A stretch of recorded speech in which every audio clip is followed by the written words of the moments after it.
So this is a Fender Bass VI. Originally created in 1961, it's not quite a bass and it's not quite a guitar. It sits somewhere in between. And I actually think it's one of the most underrated and underutilized instruments of our time. Not many people seem to be playing or talking about the Bass VI, which is a shame because this thing's really cool and incredibly useful. So in today's video, we're gonna talk about the Fender Bass VI, and I'm gonna show you why this has quickly become one of my favorite instruments to play.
Today's video is sponsored by Sweetwater. There's some affiliate links in the description to this new Ventera 2 Bass VI, as well as Fender's new Ventera 2 line that just dropped. The affiliate links are a great way to get the gear that you need and a great way to support this channel if you like what I do. And a quick note about today's sponsorship, neither Sweetwater or Fender know that I'm making this video. They're not gonna see this video beforehand, and they have no input on what goes into this video. All of these thoughts and opinions are my own. But thank you to Sweetwater for sponsoring today's video.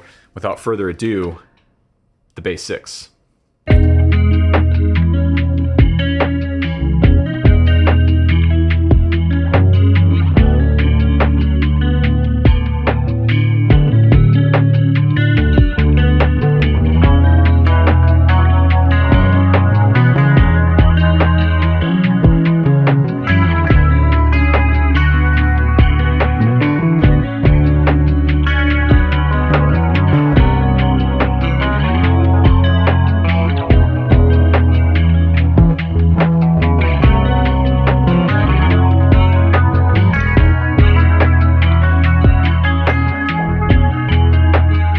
I vividly remember where I was the first time I saw a Fender Bass VI. I was at a studio in Nashville working with an artist that I've been playing for named Jessie Wilson for years, and she was starting the process of her first solo record. And we were in the studio trying out a few demos, and sitting on the guitar rack in the live room was a Bass VI. It was a custom shop version. And I remember picking it up and not being sure exactly what it was. Obviously it wasn't a guitar. I thought maybe this is a baritone, but it's not tuned like a baritone. It's tuned standard, but it's also not a short scale bass because it's 6 strings and it's tuned like a standard guitar. So after a little searching around, I figured out what it was, a Fender Bass VI. Now the Bass VI was originally introduced in 1961 after the precision bass and the jazz bass had been introduced, and it was a response to the Danelectro UB2, which was the first 6-string bass of its kind. Fender felt that they needed something to compete with the UB2, and they felt that this was going to be the next step in the bass guitar. After the adoption of the 4-string precision bass and jazz bass, Fender thought that this was the next logical step. Even though this instrument kind of flies under the radar today for most musicians, the Bass VI has been used on some pretty iconic records. In fact, we've all grown up listening to the Bass 6 without necessarily realizing we were listening to the Bass 6. For example, the Beatles. If you've listened to Abbey Road or the White Album at all, you've heard both John Lennon and George Harrison playing a Fender Bass 6. My favorite example is Helter Skelter.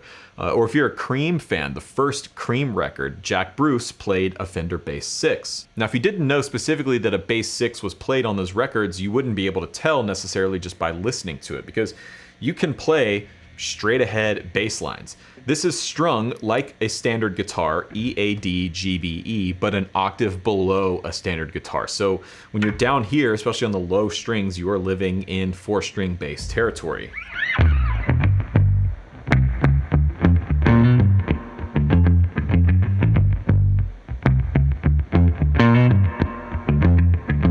Now, the Bass 6 is interesting because it exists both as a bass and kind of as a guitar. It's not a baritone. It's not strung or tuned like a baritone. Typically, baritones are tuned a fourth below standard tuning. This is a whole octave below. So you can play real bass lines. It's not like a detuned electric that you would double bass lines with. This is a real legitimate bass. But we can actually get into baritone guitar territory. In fact, Wichita Lineman, when Glenn Campbell recorded that song, he actually played Fender Bass 6 on that song. Not just played the bass part, but also the vocal melody. The guitar solo in that song is the vocal melody. And one of the cool things about the Bass 6 is the pickup layout. It's similar to the Fender Jaguar. So I've got an individual switch for each pickup plus a bass cut, which is really useful. So I can flip on the bridge and get a pluckier, brighter sound. But if I want more of a guitar line or more of a baritone line, I'll just flip on the bass cut. And now I've got...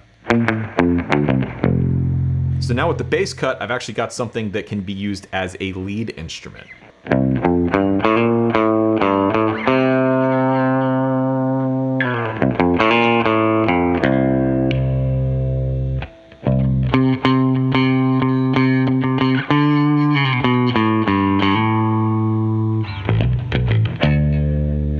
And then you can take it a step further and actually get into chords, and not like playing chords on a 4-string bass, but actual guitar chords. Now, I don't really recommend playing, standard cowboy chord voicings down here in the open position, because it gets real muddy. It's like playing a triad on the low register of a piano. But if you go up here, you can get some really beautiful, interesting, rich chord voicings.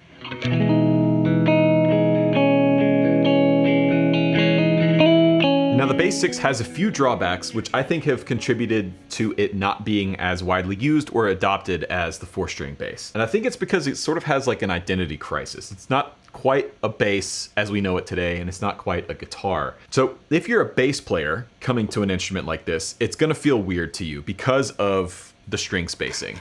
Because they're fitting 6 strings on a standard guitar width neck, the string spacing here is really, really tight. Especially in these lower strings, there's not very much room to move around. So if you're a bass player used to playing rest strokes, fingerstyle like this, you really don't have any room between the strings, which means most of the time you're gonna be playing with a pick. But if you're coming from a guitar to something like the Bass 6, you're not really gonna be playing solos. You're not gonna be bending. You're not gonna be doing a lot of the licks and the runs that you're used to. It is more of a bass than a guitar, and vice versa. It's more of a guitar than a bass, depending on where you're coming from. Now, you can absolutely play fingerstyle with the Bass 6. You just have to change your picking hand, your right hand. So instead of doing rest strokes like this, like you would on a normal bass, you have to play more like 6-string guitar fingerstyle.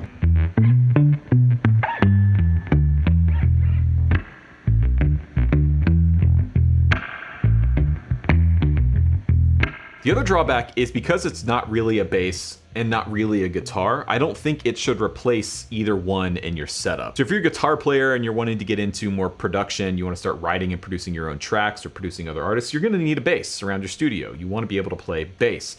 And while this makes an incredible bass, I don't think it should replace something like a P bass or a jazz bass. I think those instruments work better on their own as a bass instrument. And same thing with the guitar. If you're a bass player looking for a guitar to have in your setup, I don't think the Bass 6 is right for you either. It's not as good of a 6-string guitar as a normal 6-string guitar. But if you're the type of player like myself who has both, I've got a great P bass, I've got a handful of great guitars, something like this is really, really great to have around in your studio as a production tool, because it'll do things that my P bass won't do as a bass guitar, and vice versa, it'll do things that my standard guitars won't do as a regular guitar. It's more useful, I think, than a baritone in that way. And I can do baritone things with it. I can do baritone style chord voicings and lines, lead lines, melodies. Something like a Bass 6 I think fits right in the middle of a setup, especially for someone who's a producer. If you're making your own tracks, you're writing and producing your own material,